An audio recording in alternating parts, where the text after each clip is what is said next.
Vi kommer att prata engelska idag eftersom Robs publik, de är ju mestadels här i Spanien. Så han kommer köra engelska och spanska. Så att vi kommer köra ett benpass ihop. Old man's way to train. Man får ju verkligen tänka till på hur man tränar när man börjar komma upp i, som mig, 50 plus och du är 45 plus. Jag är 47. 47.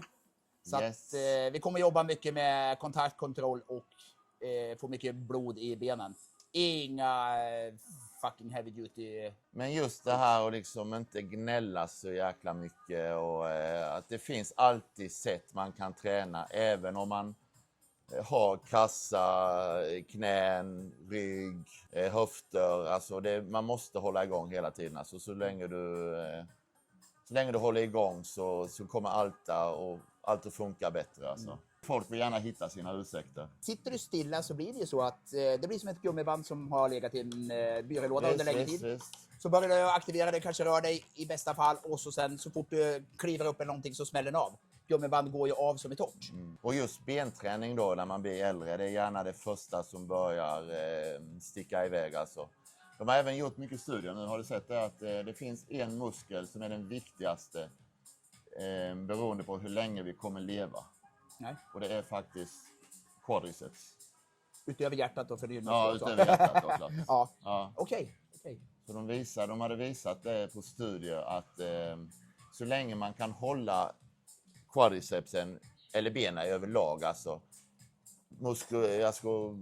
ganska starka, så kommer det här alltså att få dig att kunna leva mycket längre. Alltså. Måste ju vara på grund av att du ett hårt tränings, alltså benpass, när du tränar ben får du en högre testosteron, kroppen får ju ansträngas mer.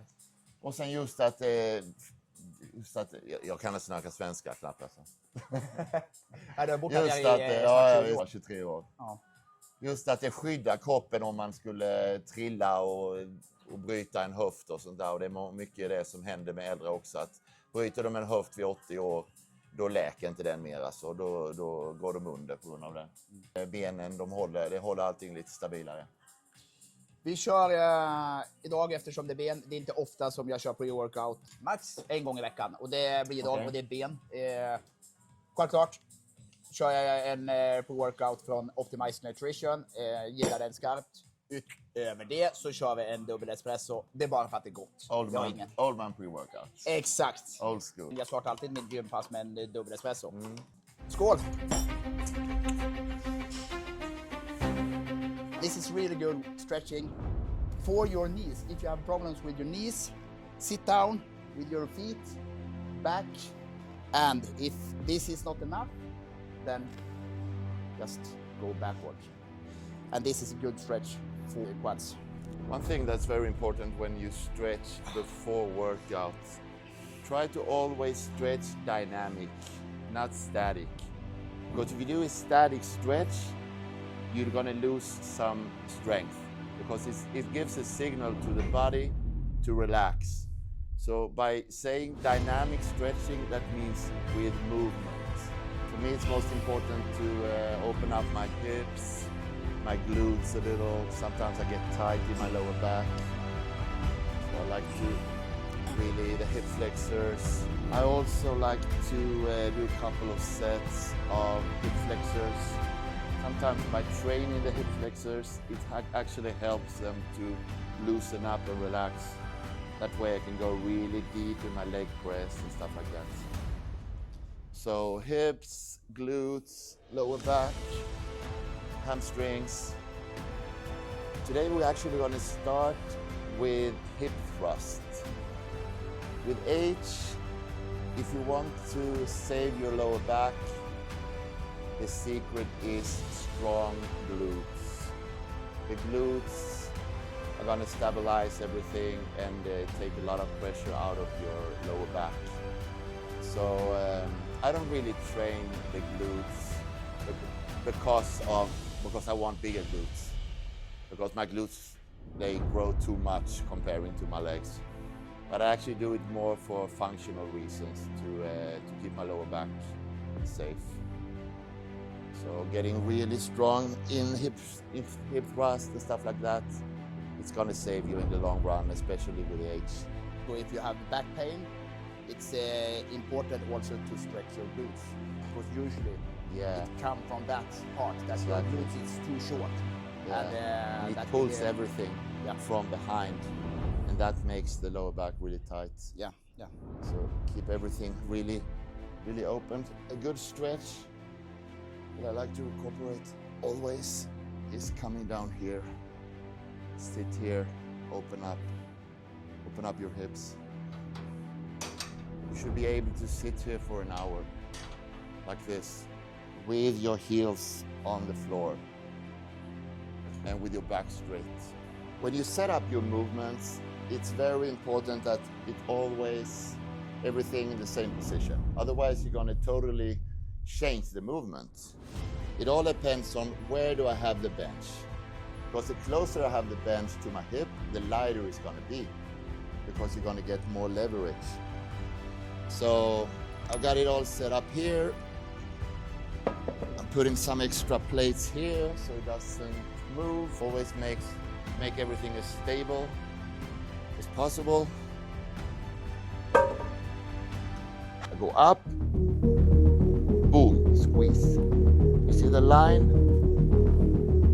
This is where I'm strong and stable. This is gonna save my lower back and build my glutes. Like a machine, boom. Everything in one line. But people, they're doing this. That's for the bedroom. It's not for hip thrust. And you're gonna fuck up your lower back. You can do that with one plate, but put 5-6 plate on the side and your lower back is gonna burst doing that. Nowadays there's a lot of hip thrust machines and stuff, but I actually prefer it in the Smith machine. There's something about the range, it feels more For me, it's absolutely okay with some of the hip thrust machines. I don't say that they are bad, but every person is different. How tall they are, how long core they have, legs they have. So use the machine or the barbell that fits your body. What I always used to say is that the machine is supposed to follow your body's movement. You're not supposed to adapt to the machine. So first, how do I want to move? Then I find a machine that follows that movement. Not the reverse, that, oh, the machine is like this, so I better move that way. Maybe that's not the right way for you. So that's why I prefer the Smith machine. It feels really tight, really, I get a nice flow, no lower back pain. I can load it up good. I can reach failure without any possibility of injuries. It's very important when you do hip thrust where you have your legs, because if you move them too far, it will be more hamstrings. Exactly, by changing that angle, you're going to move a lot of emphasis to the hamstrings or to the glutes. If you move it too much, the foot close to your glutes, you're going to use more quadriceps. So what you actually want is, when you're on top, you want this bone pretty much straight. That way you're going to get all the contraction to your glutes. These are like warm-ups, but they're not actually warm-ups. I call it more preparation sets. I do pretty much sometimes only 2, 3, 4 reps just to prepare my body, but without exhausting my muscle. I want it fresh when I come to my top set, but I want everything prepared. So that's the secret. You don't have to do 15, 20 reps when you warm up.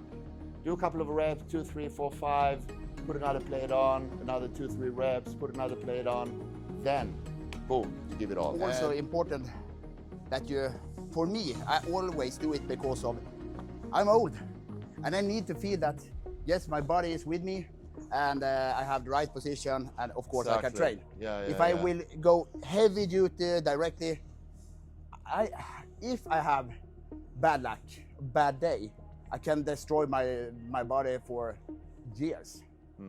And I always like to do my last warm-up set pretty close to my failure set with weight. So the muscle feels the weight. So I feel that everything is tight, everything is prepared. But then I only do 1, 2, or 3 reps. I don't want to get tired in the body, but I want to prepare it for something heavier. So it's the nervous system as well. Go a little more explosive and really treat it almost like a failure set, but you only do 2 sets or 2 reps. Explosive to stimulate your nervous system. As you see that I will do more repetition than Rob here, because my body is not used to do less repetition. So I will be between 6 and 12, 14 when I train. But there's so many ways to train. There's so many ways to prepare yourself. There's not one way that fits everyone. So I always tell people, whatever works for you. I mean, I know what my body needs, so I do just what I need. But a lot of people, they're gonna need more reps. And I normally even recommend doing more reps. I don't recommend doing 2 reps because people don't even notice anything from 2 reps. I know my body's so good. So for me, sometimes only 1 rep. Okay, everything feels good, tight, boom. Next one is failure. Okay. I'm gonna do my last preparation set with 5 plates. And then my failure set's gonna be with 5 plates and a 10. Now we talk about 5 on each side. But still perfect form, everything controlled, no exploding, always squeezing the muscle. I really train for progress overloading. So that's really important for me that the form always is the same. Because I know last time I had 7 reps on 5 plates and a 5. Today I'm going to do more.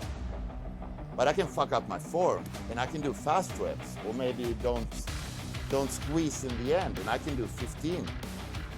But it's not going to mean anything for me because I need the same technique to be able to measure my progress. That's why I always record my sets with my camera. Every set, pretty much, every workout.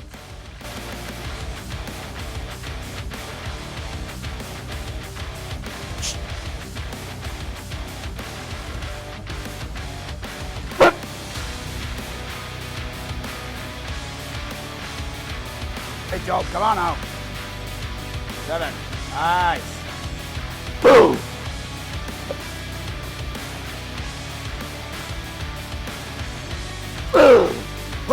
Come here. Keep it tight, keep it tight, keep it tight. Squeeze, squeeze. That's it. That's it. Good squeeze in the top. Squeeze, that's it. Great. Good. Coming, coming. Perfect. Good. That's it. 2 more. Squeeze hard, squeeze hard, squeeze hard, squeeze hard.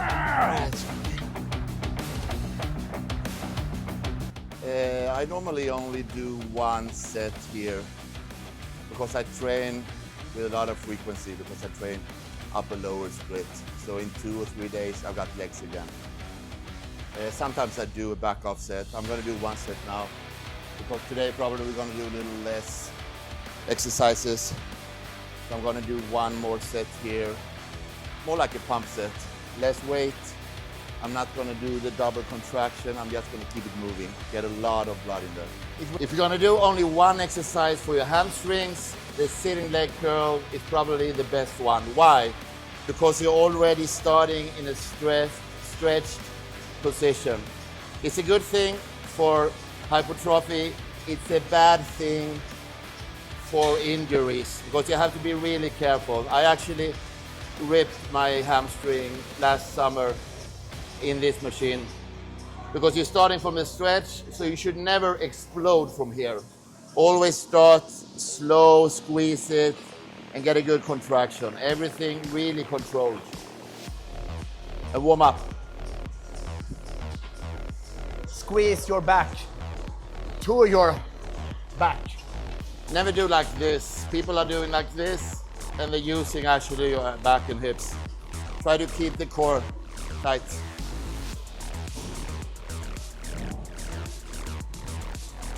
Actually, I normally never start my hamstrings with this. I always prefer to start with a movement with less stretch and more contraction, like a lying leg curl or a standing one. And then once I have the blood in the muscle, I'll go to this one. So that's why I'm going to be really careful today. I'm going to do more reps. I'm going to do it really controlled and more warm-ups.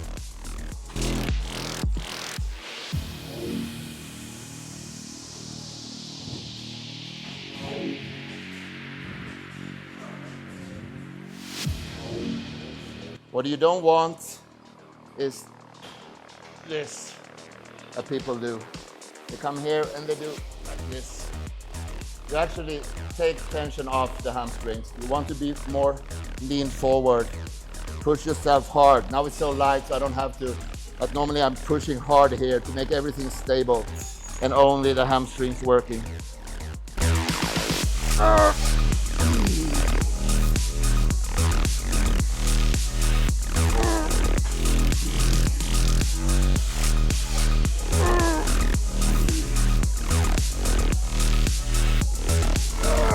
When I create schedules to my clients, let's say it's the range of between 8 and 12. You should never have possibility to do 12, because then it's too lightweight. You should die around 10, 11. And when you know how to train, when you are warm, you should not do all the repetition perfect. If you do like 70% perfect, then you can cheat. Control cheat the last 2 or 3 repetitions, because if you don't do that, you will never go to failure. I don't really agree though, to be honest.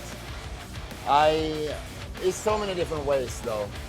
But if you start to lose your form, if you like me, I'm obsessed with the logbook, with progressing, and I'm obsessed with not doing too much, so I'm able to recuperate. So I know how many sets I can go with to failure, but technical failure. You can always do more. If you train a muscle once a week, you can do a lot of sets. You can do drop sets, you can do cheat reps. That is exactly. I only train my muscle once a week. It's gonna recuperate from all that. Yeah. But I have a limited sets, because in 2 days I have legs again. So I can only do a total of 3 or 4 sets of hamstring, 3 or 4 sets of quadriceps. That's what I can recuperate from. And how do I know that? Because my numbers keep getting better. And that is why I don't like push-pull leg. For me, push-pull leg don't fit at all. I want to do like CrossFit. I kill my muscle totally once a week, or once every 8 or 9 days. But then I go all in. But I know people are growing, get extreme results of push-pull legs, so I don't say that it's and I don't even bad. do push-pull legs. It's not for me. It's maybe for others, but it don't fit me. And I do upper lower, so it's one day all upper body and the rest day all lower body. I rest and then again. One exercise, 2, 3 sets per muscle, tops. But failure. But never drop set, never force reps, because I'm not going to recuperate from that. So. And for me, sometimes I do drop, sometimes also do giant. So that is, I don't say anything is wrong or right. You need to find something that fits your body. That is the most important thing. And that is also what I tell my clients. When I do a training for them, not every exercise is for everybody, because we are different. They need to tell me if it don't fits them. And I say always, send me a video how you do the exercise. And if they do it properly, we change it if it don't fit them. If they're doing it wrong, we try to fix it, to do it properly. And then if it don't fit, then I change. So leg extension, I always start my quads with leg extension. And that's pretty much the only exercise that I do a lot of sets. I start only here with 3, 4 plates, just get some blood in there. Then I put another 2, and then I put another 2. And then I use occlusion. I'm gonna show you later. If you like pain, occlusion is for you. If not, I don't recommend it because nothing hurts like occlusion training to failure. But it's saving my knees though, it's saving my legs because I can go really hard to failure without any pain in my knees. But first, we warm up. This is just for getting blood, feeling the momentum, how it feels. Like I said before, old man's way to train. I don't want to hurt myself. I want to feel that my legs, my knees is with me and everything feels good. And I go pretty slowly. Usually I do like 4 sets with warming up before I go a little heavier. But I never go under 10, 12 repetition on the leg extension, because then it will be, for me, only pain and no muscle contraction.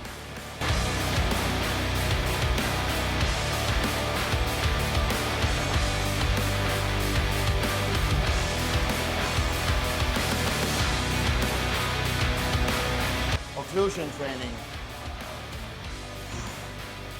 Knee wraps. Cut the blood all the way up. Tight, real tight. Trick number 2 for stability. Use a seat belt. It's a game changer. Tight. Now I'm stuck. Nothing moves. Now I can.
Okay, we got all the blood in there. Now we're gonna finish with 1 set of Tom Platz style leg extensions. We're gonna get more of a stretch, leaning back. I'm gonna make the range of motion a little better with these so I get a better stretch. This really stretches out the quads in a different way. Once you have blood in there, finish it off like this. It's gonna really fuck you up.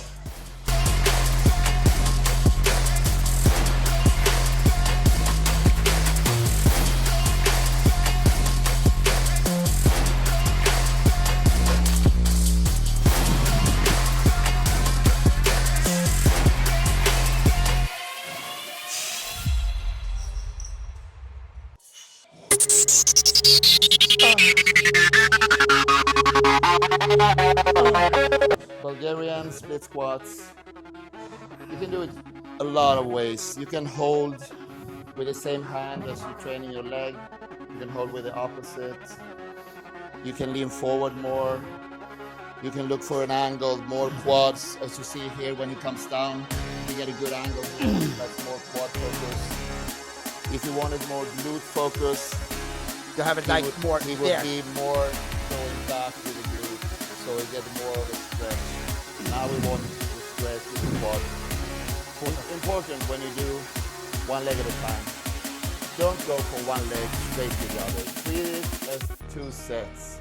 Otherwise, if you come to near failure with 1 leg, you're not going to reach the same repetition with the other one. So respect the set, rest 2-3 minutes, and then you do the other leg. And don't treat it as a balance movement. You want stability always. One hand with a dumbbell, the other hand for stability. I'm gonna hold it with another one. Anders prefers like this. I prefer it like this.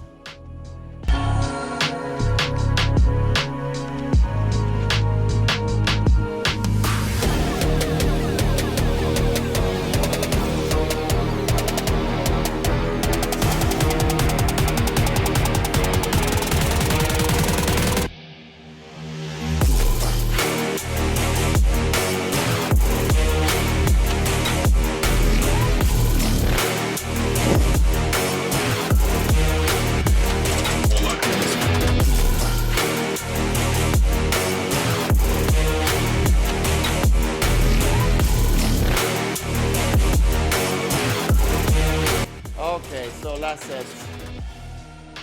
I'm gonna do it in a different way now. Normally you do one leg, you rest, you do another one. This is like a rest pause. So you do like, let's pick a number, 10 reps. I do 10 here, then I do another 10 here, then I do 8 here, then I do 8 here, then I do 6, 4, 2. If I can go on after that, I keep alternating. So while training one, the other one is resting, but it's still not resting. That way you reach failure at the same time on both legs. And you don't have to do another set. Just really kill it one set, that's it.